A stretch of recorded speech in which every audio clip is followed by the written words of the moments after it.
Hello friends, welcome to my channel study with Shruti. So guys, इस video में हम discuss करेंगे स्प्रेन और स्ट्रेन, दोनों को हम एक साथ पढ़ते हैं।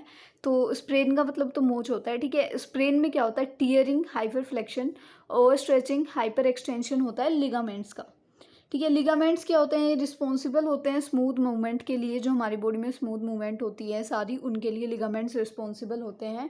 और ये बोन्स से बोन को ही कनेक्ट करने में काम करते हैं। मतलब जहाँ पे भी बोन टू बोन कनेक्ट हो रही है तो वहाँ पे क्या होते हैं? लिगामेंट्स होते हैं।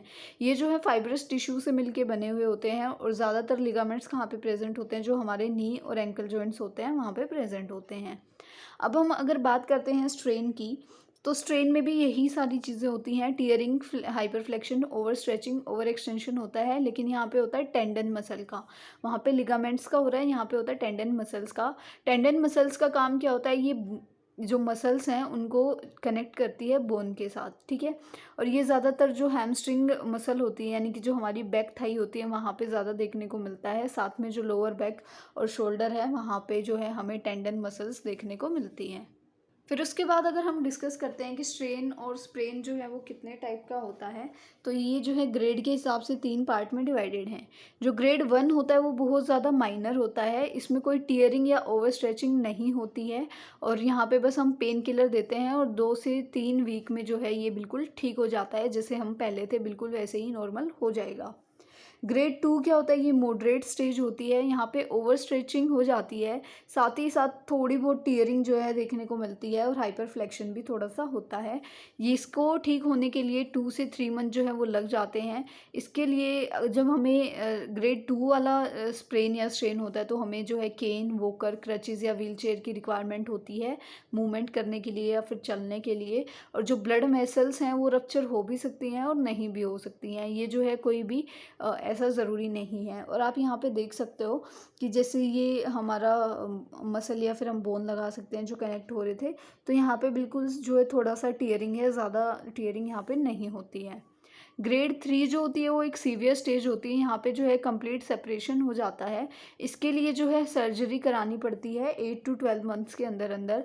जो सराउंडिंग टिश्यू है वो भी डैमेज होना शुरू हो जाते हैं, साथ के साथ जो ब्लड वेसल्स है वो भी रप्चर हो जाती हैं। और ब्रूशिंग, यानी कि जो ब्लू कलर का जो निशान होता है हमें स्किन पे बाहर देखने को मिलता है। क्लिनिकल मैनिफेस्टेशंस की अगर हम बात करते हैं तो यहाँ पे स्वेलिंग, एकाइनोमोसिस, ब्रूशिंग, या फिर जो रेंज ऑफ मोशन होती है, मतलब मूव करने की जो रेंज होती है वो डिक्रीज़ हो जाती है। फंक्शनिंग जो है डिक्रीज़ हो जाती है। जहाँ पे भी हमें स्प्रेन या स्ट्रेन हुआ है उस एरिया के, ना तो वहाँ पे ज़्यादा मोशन कर पाते हैं और वहाँ की फंक्शनिंग भी जो है बिल्कुल डिक्रीज़ हो जाती है। उसके बाद टेंडरनेस, स्टिफनेस और पेन जो है हमें देखने को मिलता है। अब जो ये स्प्रेन और स्ट्रेन हमने पढ़ लिया कि ये 3 टाइप का होता है और इसमें हमें ये साइन और सिम्टम्स देखने को मिलते हैं, तो ये होता कैसे है, क्या इसके कॉजेज़ होते हैं? तो सबसे पहले हो सकता है कोई भी एक्सीडेंट, ठीक है। किसी का एक्सीडेंट हो गया तो उस टाइम पे ये चीज़ हो सकती है। कोई ओवर एक्सर्शन, यानी कि किसी एक एरिया पे आप ज़्यादा कुछ कर रहे हो, उस पे ज़्यादा प्रेशर आ रहा है, ओवर एक्सर्शन हो रहा है, तो वहाँ पे हो सकता है। अगर कोई लॉन्ग रनिंग कर रहा है, जो डेली करते हैं उनके में इतना उनको नहीं फील होता, लेकिन एकदम से अगर आप लॉन्ग रनिंग करोगे तो उसमें जो है वो चीज़ होती है। उसके बाद अगर स्लिपरी प्लेस पे रनिंग कर रहे हो तो उससे हो सकता है।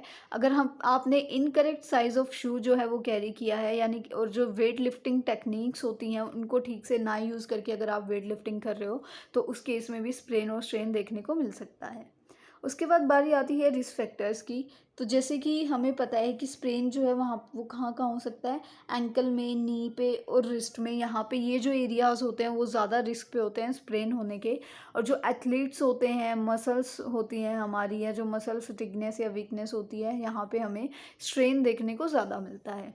उसके बाद अगर हम पैथोफिजियोलॉजी की बात करते हैं तो जो इटियोलॉजिकल फैक्टर्स होते हैं, जितने भी कि स्लिपरी स्पेस में हम रनिंग कर रहे थे, या हमने वेट लिफ्टिंग ज़्यादा कर ली, या हम ज़्यादा रन कर चुके हैं, या हम ओवर एक्सर्शन कर रहे हैं, तो वो सारे जो इटियोलॉजिकल फैक्टर्स हैं वो लीड करते हैं बहुत ज़्यादा फटिगनेस को, ओवर यूज़ या इम्प्रॉपर यूज़ ऑफ मसल को।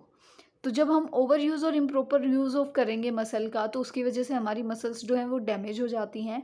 मसल जब डैमेज होएँगी तो उसका इफ़ेक्ट कहीं न कहीं वहाँ पे जो ब्लड वेसल्स प्रेज़ेंट है उस पे जाता है, ठीक है? तो मसल डैमेज हुई, उसके बाद ब्लड वेसल डैमेज हो जाती हैं, उसके बाद हमें वहाँ पे ब्रूशिंग, पेन और जो नर्व्स एंडिंग है वहाँ पे हमें इरिटेशन देखने को मिलती है, जिसकी वजह से स्ट्रेन या फिर स्प्रेन जो है वो हो जाता है। डायग्नोस्टिक इवैल्यूएशन की अगर हम बात करते हैं तो हम हिस्ट्री टेकिंग कर सकते हैं, हम पेशेंट से पूछ सकते हैं कि जितने भी कॉजेज़ थे या जो भी क्लिनिकल मैनिफेस्टेशंस हमने पढ़ी हैं कि उनमें से उसको क्या फ़ील हो रहा है। फिज़िकल एग्ज़ामिनेशन कर सकते हैं, क्योंकि अगर उसको ब्रूशिंग होएगी कहीं पे या कहीं पे स्वेलिंग वगैरह होगी तो वो हमें अलग से दिख जाएगी। एक्सरे करा सकते हैं कि हम चेक कर सकते हैं कि कितना टीयरिंग वगैरह है वहाँ पे या फिर बोन में प्रॉब्लम नहीं है, वो सारी चीज़ें हम एक्सरे से कर सकते हैं। उसके बाद एक्सरे से थोड़ा डिटेल में देखने के लिए सीटी स्कैन कर सकते हैं और बिल्कुल एक ब्रॉड विजन को क्लियर करने के लिए जो है हम एमआरआई करा सकते हैं। ट्रीटमेंट की अगर हम बात करते हैं तो यहाँ पे ट्रीटमेंट जो है वो प्राइस एक निमोनिक है जिसके थ्रू हम करते हैं।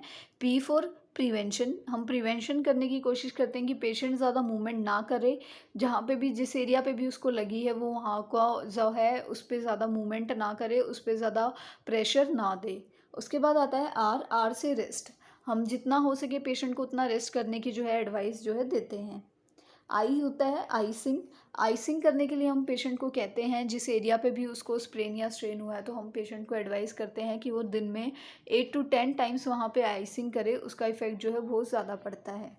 उसके बाद सी से होता है कंप्रेशन, हम जो है स्प्लिंट ब्रेसिस या फिर जो मैनुअल कंप्रेशन है उसका यूज़ करते हैं, ताकि जो जहाँ पे भी जिस भी एरिया पे हमें जो है डिजीज़ हुई है, जो भी डिफेक्ट हुआ है उसको सपोर्ट मिलता रहे, ठीक है। और ई से होता है एलिवेशन, जैसे अगर हमारे पैर में स्प्रेन स्ट्रेन हो गया है या हाथ में हो गया तो हम उसको एलिवेट करके रखते हैं, जिसकी वजह से जो हीलिंग है वो थोड़ा जल्दी होती है।